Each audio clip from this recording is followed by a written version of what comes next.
Another guy comes up to me and starts physically threatening me, waving his hands in my face, actually swinging at me, screaming at me, trying to start a fight.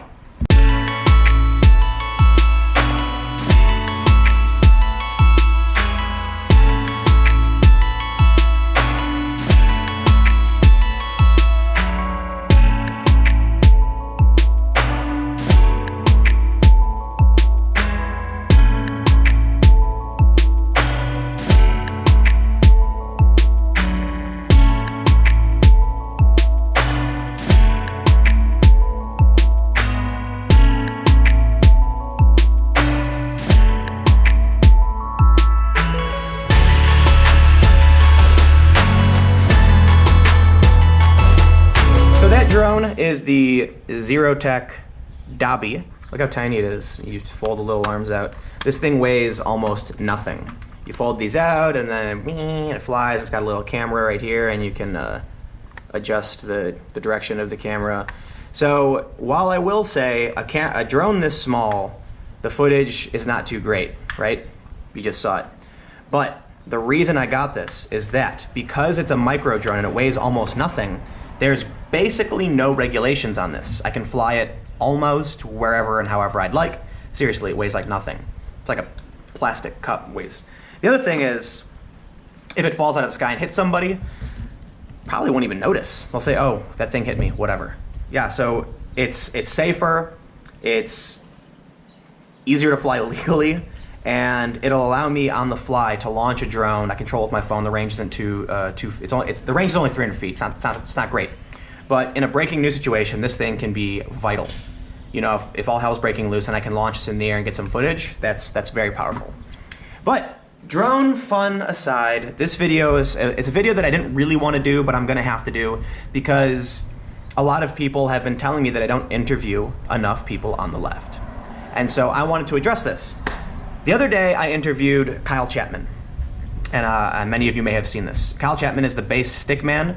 He is a right-wing Trump-supporting personality. And then I got a bunch of comments saying, Tim only interviews right-wing people. Well, I will say that a lot of the interviews I've done have been people who are on the right, but it's not for lack of trying. The people on the left of equal political merit or stature won't do interviews, right? I have a lot of friends who are on the left in activism, not necessarily media people, and when I ask them if they want to do an interview, they just say no. And there's several reasons. One,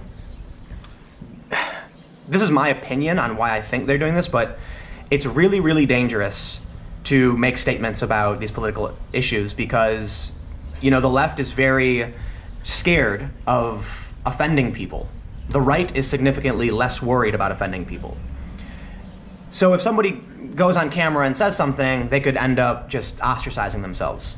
I don't want to get into too many specifics. I don't want to call anyone out, but I know somebody who produced a video that the intent was to show compassion for some left-leaning groups, and again, without getting too specific, they just got attacked for it, and they didn't understand why they were being attacked. I think this is part of the reason why people on the left are less likely to do interviews. Now, people on the right will just hop on camera. I can walk up to anyone on the right and say, you want to do an interview? And they'll say, sure, what's up? And they'll wave and do that thing. When I was in Los Angeles, there was an anti-Donald Trump protest. And I interviewed a few people about what they were protesting. Some of them had signs about the CIA, and Trump and Russia and things like that. I said, Trump is a Russian puppet. And so I was asking them what about the CIA, did they like? What about Trump and Russia particularly stood out to them? And immediately they said, don't use this interview. I don't know who you are. What is this for? No, please, I don't want to be on camera. Now I try to be respectful. I don't make videos where I'm like, I gotcha, and I'm like yelling at people, making people look stupid. So I obliged. If someone tells me they don't want to do an interview, I'm not going to get in their face about them. All right, so I turn the camera off, I guess. I don't like doing that, especially when you're like, let's do an interview, and then you pull out. But let's look at Boston as a better example. While live streaming, when I go over to the 4chan Trump free speech side, people are yelling, hey, what's up, man? I say, hey, can I interview? Yeah, sure, what's going on? What do you want to know? No problem. But look at what happened when I went over to the counter-protest side. I had the first guy, when I asked him if I could interview him, he just shoves a sign in my face, says nothing. Another guy comes up to me and starts physically threatening me, waving his hands in my face, actually swinging at me, screaming at me, trying to start a fight.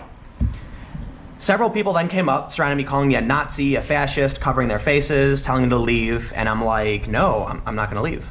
There were a couple people, 2 guys, that were willing to speak on camera, but they weren't wearing normal street clothes, holding up their signs, and they talked about what their issues were, and that was it. Before the Boston event, I was actually trying to coordinate with organizers of the counter-protest. And what they said to me was that they had to have a meeting to discuss whether or not they could do it, and they would get back to me. Unfortunately, they didn't get back to me until way late, and it just wasn't possible to do. So the next day, I had to try and seek people out. Even after trying to organize this interview, I couldn't get it to work. I was able to interview one of the guys who was a media relations guy. But that's another issue. The counter-protest had a media relations person who came to speak with me. The other side just had a bunch of people who were willing to talk about whatever they wanted. So it becomes particularly difficult for me to get right-wing voices and left-wing voices when the right says, let's do this, and the left says, no way. Now, if you go and look at the coverage I just did of the French election, you'll see that I did interview a Macron supporter, and I did interview a Le Pen supporter. Actually, I interviewed a small group of Macron supporters who talked about Macron winning and why they liked it. So I really do try to make sure that I'm understanding the bigger picture and hearing what everyone has to say. But I just want to end this by saying, for whatever reason, be it fear of offending somebody or being ostracized, it is like pulling teeth. It is very difficult to get people on the left to agree to an interview. My coverage tends to be very last minute. I go out to a breaking news event. I'm at the French election. I have to walk up to people and just ask for an interview. And like I was just saying, most of the time, people on the right are more than willing to come to me and say, let me speak, let me do this. And people on the left say, no, I don't want to talk about it. So I don't know what the solution is. I think it's just a difference in culture. But it makes it particularly difficult, especially because, like I said before, it makes it particularly difficult because my coverage is very, very last minute. And I don't know what the answer is. As long as you've got one group that even slightly, to a small degree, doesn't want to appear on camera, what are you going to do about it? But I guess I can say this. If you are someone who's progressive and you want to do an interview, then hit me up. Because I have to say, me reaching out to people and trying to do interviews isn't as effective. It's not very effective, just for whatever reason.